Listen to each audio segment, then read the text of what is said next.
It's early morning at a B-29 base in the Marianas. The big bombers are getting ready for a mission, and the men are getting ready. In the essentials, the briefing differs little from others. There's a target, it'll be bombed. They will proceed to this point in space above the Earth, drop their bombs, and return, without ever seeing the target. These are the instructions. The men are ready for the takeoff.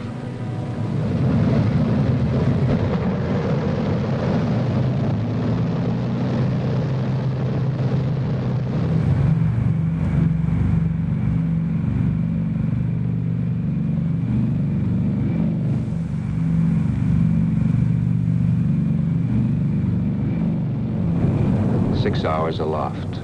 The huge armada of superforts is spanned over 1,000 miles of trackless waters. The weather bears out the forecast. Clouds, heavy overcast, all the way to the target. At 23,000 feet, they're above it. Below and beyond lies the Japanese mainland, and somewhere beyond that, the target. If the enemy took comfort in the thought that the bombardier sees nothing more than this, they were living in a fool's paradise. For at a calculated instant, tons of high explosives, and yes, even the atomic bomb, would be sent away to the target, aimed by the miracle of radar. Before you now is the radar scope, a small circular screen giving X-ray-like vision to the mysterious 11th member of the crew, the radar operator.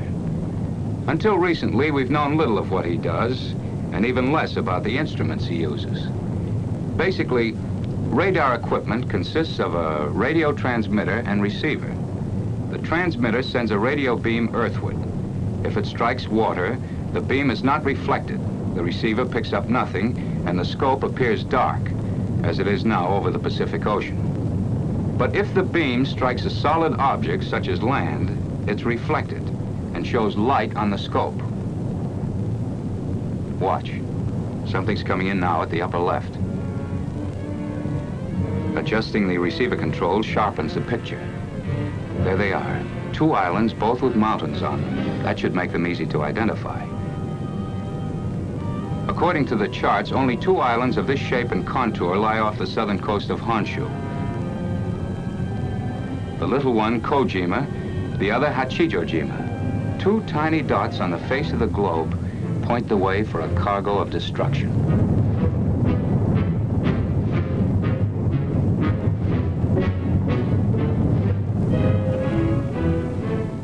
Seven hours, 10 minutes elapsed time. Almost a full day's work for most, but to the crews, a mission less than half sweated out. The picture on the scope warns of entry to the critical zone. The return shows a large landmass, Japanese coast, over 100 miles of it. You see that bright spot at the top of the peninsula? Not exactly the picture in travel folders, but that's beautiful Fujiyama. Mount Fuji, nature's wonder, the tourist delight. Now a beacon inviting disaster, a reference point for final calculations. Bombardier, this is radar operator, over. This is Bombardier, go ahead. The wind is from 268 degrees at 138 miles per hour. Ground speed on the bomb run, 394 miles per hour. Data taken from the electronic wonder instruments is converted to precision aiming, pinpoint bombing. 17 degrees right. Radar operator, this is Bombardier, over. Go ahead, Bombardier. The site's set up, we're ready to bomb. The bomb run begins with a turn directly over Fujiyama. When the bright spot that is Fuji touches the black line, the instructions are... Pilot, start 1/4 needle with turn, rolling out on the heading of 31 degrees. Roger. Bombardier, open bomb bay doors after turn. Roger.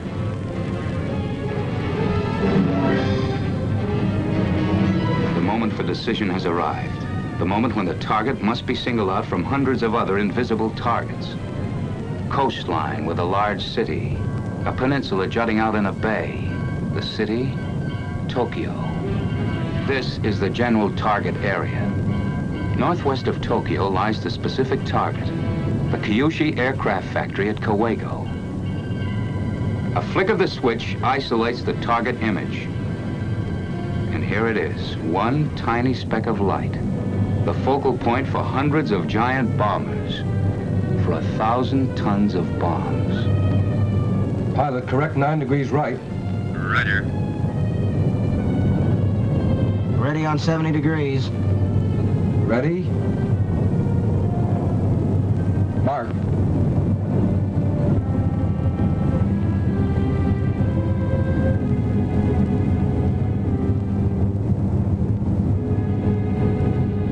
Mark.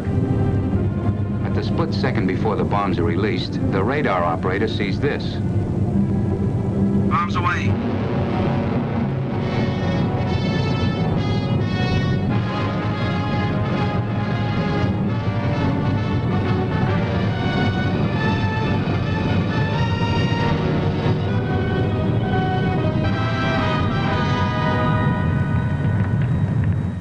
And this is what the Jap sees. His cities, his factories, in ruins. A lot of you out there are probably asking, well, why show us this? The war's over. Well, we wanted to let you in on one of the big secrets of the war. Thought you might be interested. Yes, you're right. The war is over, and we won it.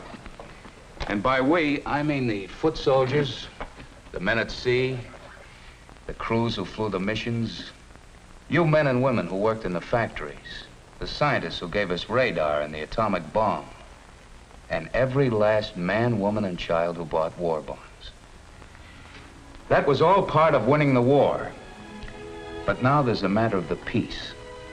Most of the men in uniform will be returned to civilian life. Likewise, factory workers will go back to producing civilian goods. But our scientists must go on perfecting old inventions and developing new ones for the security of our nation at peace. And you who bought bonds in support of the war effort can buy a share in the peace by investing in bonds today. How about it?